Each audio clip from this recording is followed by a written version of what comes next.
আজকে ইলিশ করেছি, দেখাও ইলিশটা কেমন হয়েছে।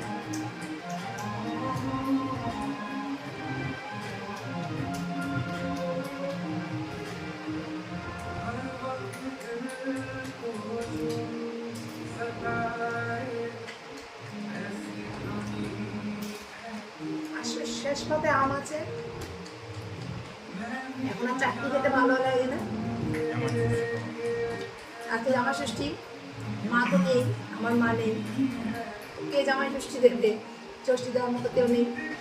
তো ভাবলাম আজকে একটু ইলিশ মাছ করি, কিছু সেরকম কিছু করিনি, সিম্পলি একদম করেছি। আর একটু শেষ পাতে আম দিয়েছি।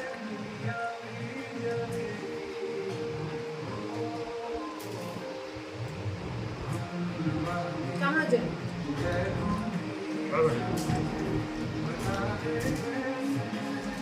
খাবে তো চলে এসো, ঠিক আছে, খাওয়া দাওয়া করে